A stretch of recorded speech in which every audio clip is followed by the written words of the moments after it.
If I can't keep my head held high enough, I'll just speak love and watch the smiles come, bring my spirits up. There's some shit I like to fix, but I still know that I'm blessed. Welcome back to my coverage of the Kristin Smart trial, Salinas, California, Monterey County Courthouse.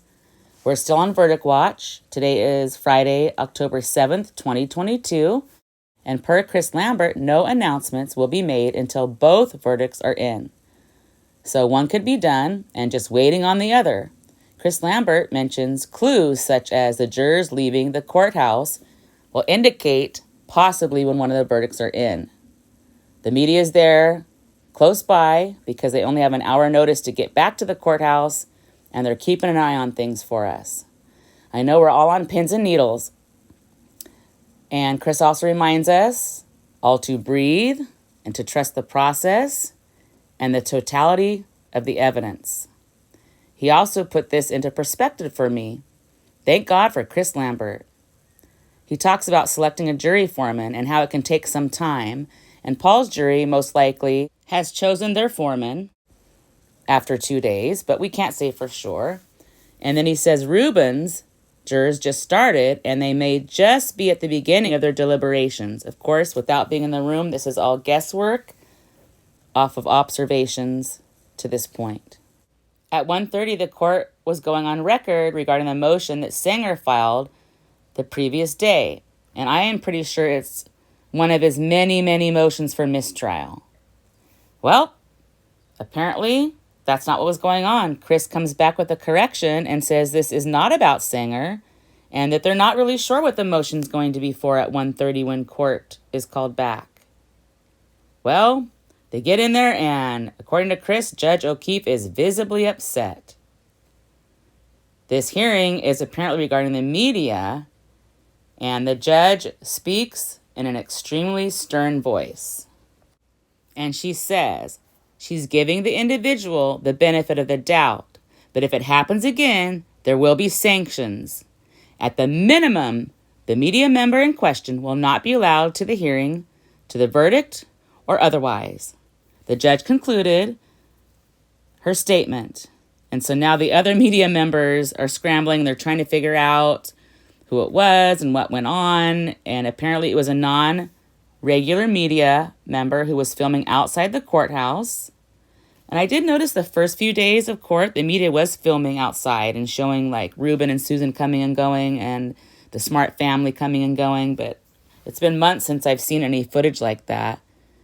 Apparently, in the hallway, when they're trying to figure it out amongst the other media members, according to Chris Lambert, they were very distressed. And he asked if it was okay to post these pictures of the other media members. Closing out this week, the court will be dark until Thursday, October 13th, 2022. And this was a regularly scheduled break.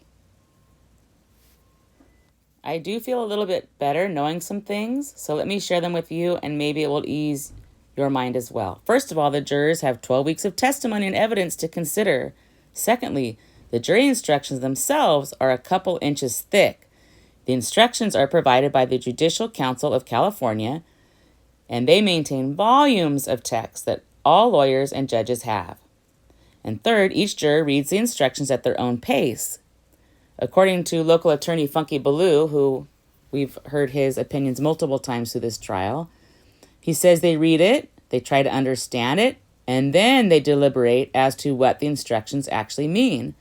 Paul's instructions most likely include definitions for homicide, instructions on reasonable doubt, circumstantial evidence, and anything else they may need to finalize their decisions. So you can see all those things take some time before they can even take a vote to see where everyone is at regarding guilty versus not guilty. By law, the jurors must include lesser charges. And that presents a whole nother set of jury instructions. If they can't decide guilt on murder, they move on to lesser charges like manslaughter. Paul's jury started their process on Tuesday, October 4th of 2022. Reuben started on Wednesday, October 5th, 2022.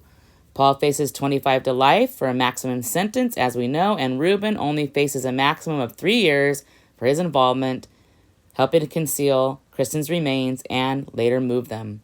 By the way, Reuben is 81 years old. Here are some more tidbits, even though court has been dark this week. We are all anxiously waiting 2 verdicts. I immediately consider Kristin's family and loved ones as I think about my own anxiety and how they must be going through so much right now. We're with you guys. Our thoughts are with y'all.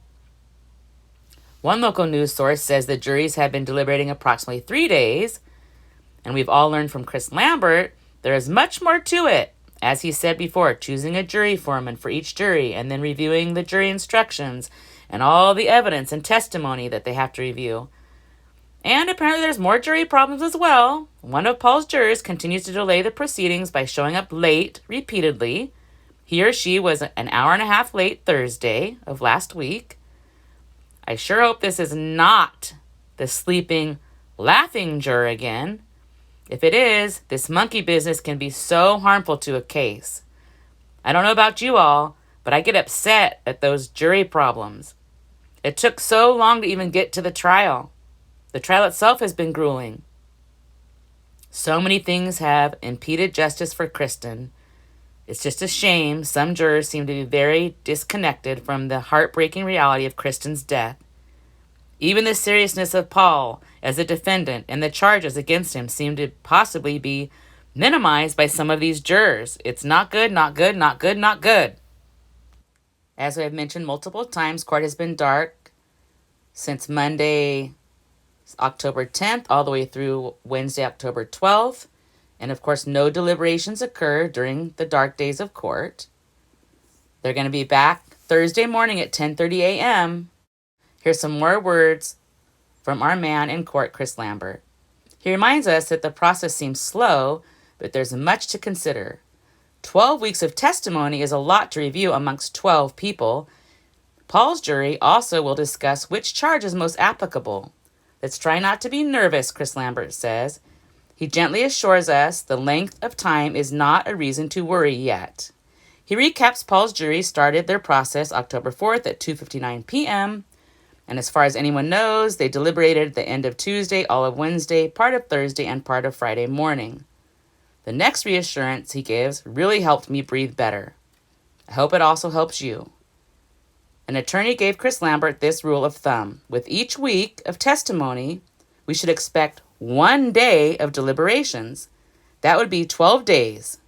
Chris Lambert says a quicker verdict would be great, but we shouldn't expect it. He says, breathe, everyone. So let's breathe. Check this out. Those of you following the case with me already know we've covered Paul's San Pedro home, possibly being the collateral for Paul's legal defense. Well, there's much more to this story, as always with this family. Legal documents have now confirmed that Paul's attorney, Robert Sanger, put a lien on the home, and it looks like there's a problem and the title could be clouded. So here's the scoop. In 2010, while working at Coca-Cola Bottling, Paul bought the small home using the name Paul Raul Flores, according to the grant deed.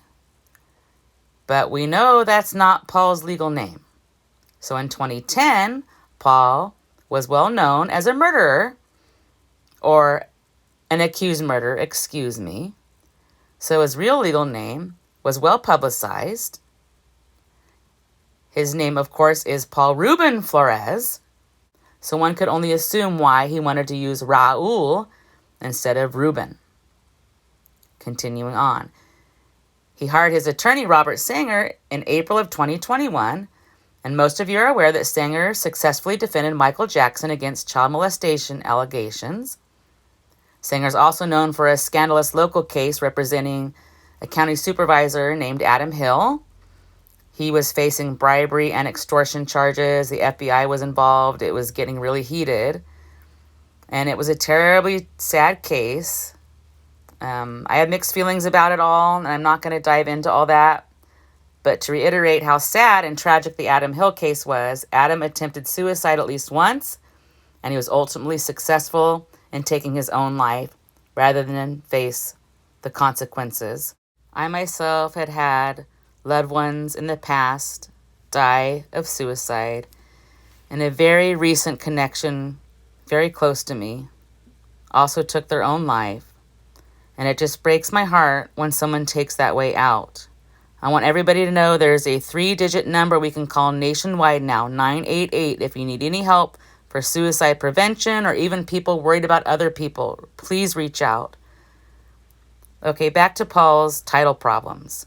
In June of 2021, Paul retained another attorney, Christopher Botti, to move Paul's grant deed to a revocable trust. This change would allow disposition of property when the owner is not available or able to handle the transactions themselves. For example, 25 years to life in prison. The attorney that Paul hired regarding the title change is Mr. Botti, and he produced a notarized document that Paul signed while he was an inmate at Slow County Jail. Apparently, the notary document has been altered sometime between the attorney Botti preparing it and filing it with the Los Angeles County. The alteration is obvious, and someone needs to be charged with fraud, in my opinion. Here are the discrepancies as they have been reported. On the top of page 2, an ink pen, someone added, quote, Paul Ruben Flores, who took title as, end quote. The pen handwriting is above where, quote, Paul Raul Flores, end quote, is printed on the document. Paul Raul Flores is listed as the grantor, a single man. And then, under the signature, someone used whiteout over where Raul was printed and then wrote Ruben on the whiteout section. Gosh. I'm actually a notary myself, and this is a big no-no. I don't think the notaries were involved, though, from what it sounds like. But whoever did this better be held accountable. The notary says she's not able to speak on the issue. Back in September of 2021, Paul's attorney, Robert Sanger, prepared a short form deed of trust and assignment of rents. That allows the lender to collect rent from tenants on a rental if the borrower defaults on the loan. On the short form deed that Sanger prepared, X's had been placed over the name Ruben for the middle name, and Sanger included, quote, between Paul Ruben Flores as trustee of the Paul Flores Living Trust dated May 28th of 2021, end quote. Sanger has a $400,000 lien on the house, and it's not clear how this all will affect the title.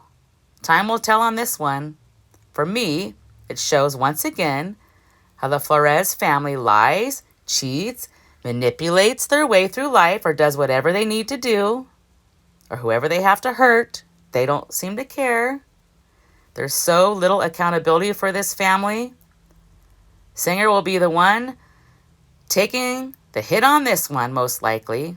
I'm sure with enough money, it'll get straightened out. I wonder how the notary used Raul without an ID supporting that name. The rules are really clear on how you do a notary. Maybe that will be looked into as well. What a mess. All right, back to the verdict watch. And as always, justice for Kristin. If I can't keep my head held high enough, I'll just be love and watch the smiles come. Thanks for watching. Bring my spirits up. Don't forget to stop and smell the flowers. There's some shit I like to fix.